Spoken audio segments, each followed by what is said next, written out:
فاسألوا أهل الذكر إن كنتم لا تعلمون. Lalu pemilik toko ini sama teman-temannya tertawakan sambil lihat auratnya. Lewat satu orang sahabat Nabi laki-laki, kemudian sahabatnya lihat si Yahudi tadi. Dia tahu ini pemilik tokonya siapa. Dia juga kebetulan mau belanja di pasar itu. Dia bawa pedang. Dia datangin, dia lihat muslimin, ditanya kenapa ini orang memalukan saya. Ditebas sama si muslim. Pemilik tokonya dibunuh. Orang-orang pasar Yahudi kena lihat ini lagi dibunuh, maka mereka pun mengeroyoki si muslim. Waktu dikeroyoki si muslim tadi teman-teman sekalian, sahabat tadi sempat lari pulang. Berusaha menutup bajunya yang sudah sobek tadi, kemudian datang kepada Nabi SAW, ya Rasulullah ceritanya begini. Karena wanita ini terpercaya di tengah muslimin dan Nabi SAW tahu siapa dia, maka Nabi tidak pakai banyak tanya, langsung saja Nabi SAW mengepung, membentuk pasukan mengepung Qainuqa.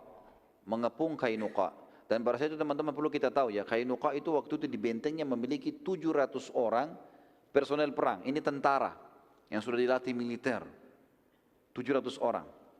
Dan mereka bersenjata lengkap. Mereka juga memiliki benteng yang sangat kokoh di Madinah. Di dalam benteng tersebut semuanya ada sumur, pasar, perkebunan, peternakan, dan cukup untuk memberikan mereka kehidupan kalaupun ada musuh sedang mengepung mereka 1 bulan atau 2 bulan mereka tidak apa-apa nggak keluar. Semuanya ada. Qainuqa waktu mengetahui Nabi SAW mengepung mereka, cukup kebutuhan itu 1 tahun ya, bukan 1 bulan, 1 tahun. Di riwayat mengatakan begitu. Waktu Nabi SAW mengepung Qainuqa dan meminta, Nabi minta yang membunuh sahabat tadi, muslim tadi, semua yang ikut partisipasi membunuh di pasar, serahkan kepada kami. Itu saja. Kalau enggak kami akan serang benteng ini.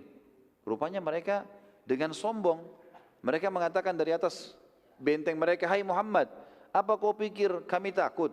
Apa kau pikir kami seperti Quraisy yang bisa kau kalahkan begitu saja? Lalu kemudian mereka mengatakan, bila kau mau memerangi kami pasti akan melawanmu.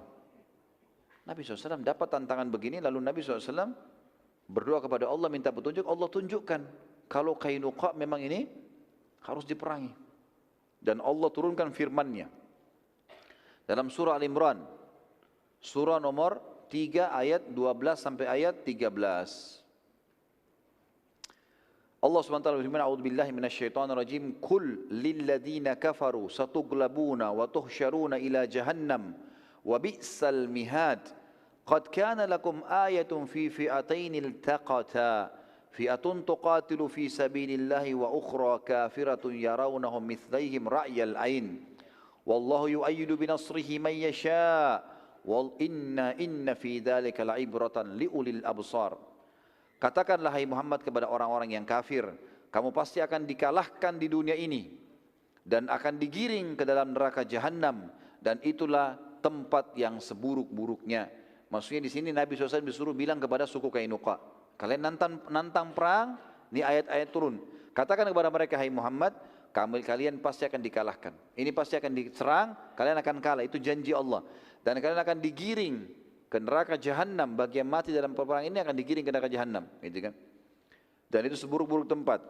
Ayat 13-nya, sesungguhnya telah ada tanda bagi kalian, ya, orang-orang beriman, tentang 2 golongan yang saling bertempur.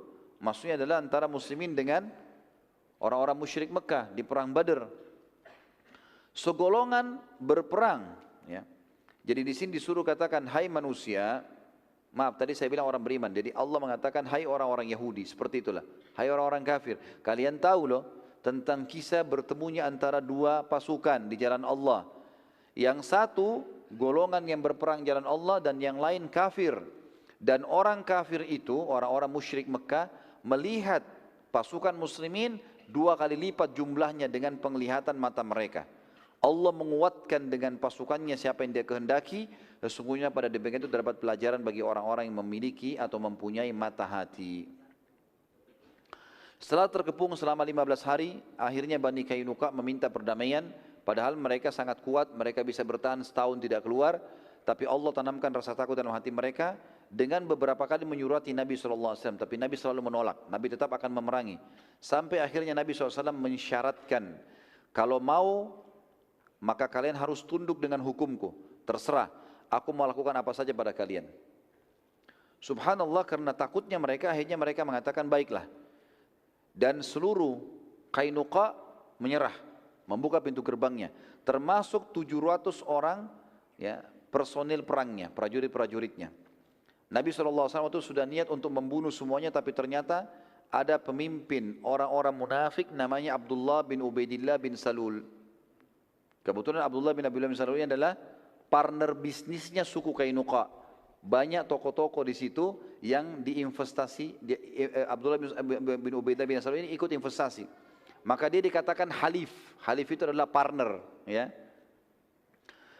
Waktu itu Nabi SAW sudah niat, ini harus dibunuh. Karena mereka memang sudah turun dengan hukum Nabi SAW. Ternyata Abdullah ini datang, bin Ubaidillah bin Salul ini, lalu dia mengatakan kepada Nabi SAW, ya Rasulullah, berbuat laiklah pada sekutu-sekutuku. Gitu kan. Dengan kalimat kasar ya. Nabi SAW membalikan wajah darinya. Abdullah terus mendatangi Nabi SAW dan terus memohon sambil mengatakan, wahai Rasulullah, berbuat laiklah pada sekutu-sekutuku. Ya.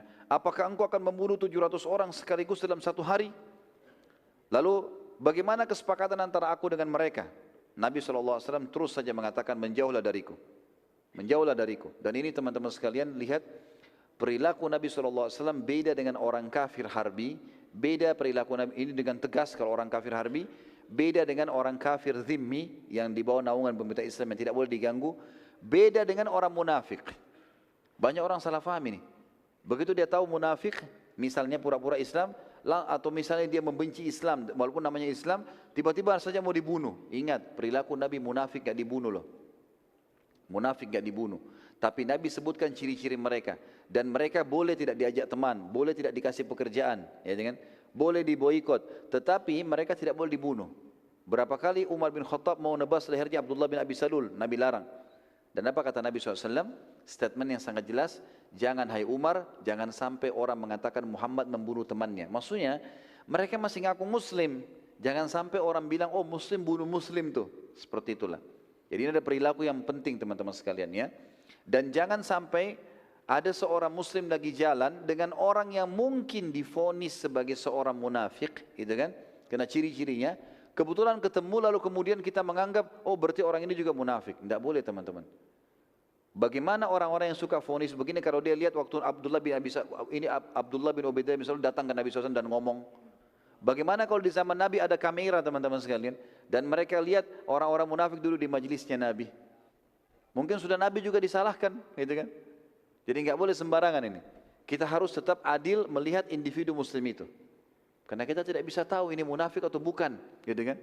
Dan kalaupun dia datang ngobrol, Nabi SAW masih layani, bahkan dia minta 700 personel ini jangan dibunuh.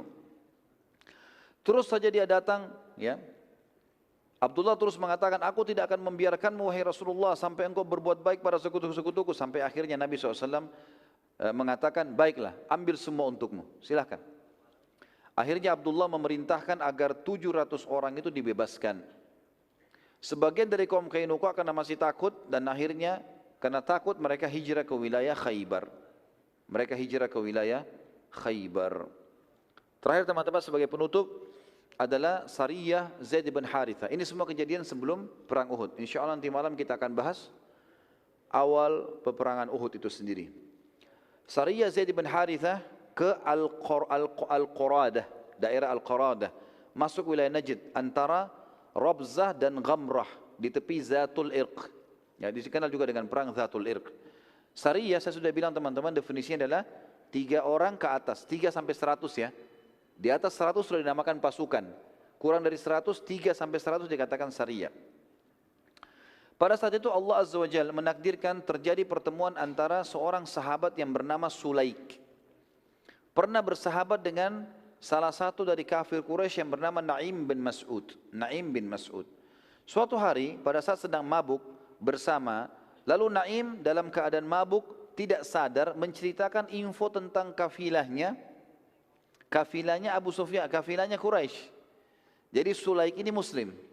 Dia bersahabat sama Naim bin Mas'ud. Satu waktu bertemu, kafir sama Muslim bertemu, teman sama teman di satu tempat. Rupanya si Naim ini lagi mabuk. Lalu dia ceritakan bahwasanya ada kafilah Quraisy mau keluar. Dia sudah tidak sadar ini Muslim depannya atau bukan. Tapi ini dianggap temannya. Maka spontan waktu itu, dengan sangat detail diceritakan, Sulaik mengumpulkan seluruh info tentang kafilah tersebut dari Naim, lalu segera melaporkan kepada Nabi SAW.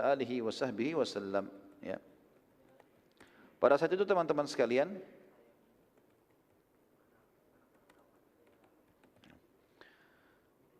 Nabi SAW segera mengambil keputusan membentuk syariah yang dipimpin oleh Zaid bin Harithah radhiyallahu anhu. Zaid bin Harithah adalah dikenal dengan dulunya anak angkat Nabi SAW, Harithah, Zaid, dan ini dijadikan pemimpin dalam perang ini. Pada bulan Jumadil Tsaniyah tahun 3 Hijriah, Nabi SAW mengutus syariah dipimpin oleh Zaid bin Harithah dengan pasukan kurang lebih 100 orang berkuda bertujuan menghalangi kafilah tadi, Quraisy, yang dipimpin oleh Safwan bin Umayyah bin Khalaf, Huwaitib bin Abdul Uzza dan Abdullah bin dipimpin oleh Safwan bin Umayyah dan Huwaitib bin Abdul Uzza, kafilah itu. Kemudian ada juga satu orang dari Quraisy yang ikut di situ, pimpinannya Abdullah bin Abi Rabi'ah. Dalam kafilah tersebut terdapat cukup banyak harta, terdiri dari bejana perak dan yang bernilai kurang lebih satunya 3.000 dirham. Jadi benda-benda yang sangat mahal. Petunjuk jalan Quraisy bernama Furrad bin Hayyan al-Ajali, Furrad bin Ayyan al-Ajali, yang menuntun Quraisy melalui wilayah Zatul Irq dan memasuki wilayah Irak supaya menghindari Madinah. Pada saat itu Zaid bin Harithah berhasil menemukan mereka dan berhasil mendapatkan kafilah lalu menyerang, tapi sayangnya ya, kafilah tersebut berhasil meloloskan diri, terutama pada saat Zaid bin Harithah sibuk melawan prajurit-prajuritnya. Mereka berhasil melarikan kafilah-kafilah tadi ya. Yang ditawan oleh Zaid hanya pemimpin kafilah yang bernama Furrad bin Hayyan al-Ajali. Saat Furrad bin Hayyan al-Ajali dibawa ke hadapan Nabi SAW, Nabi SAW menawarkan Islam. Kalau dia tidak mau maka akan dibunuh. Maka ia pun akhirnya memilih Islam.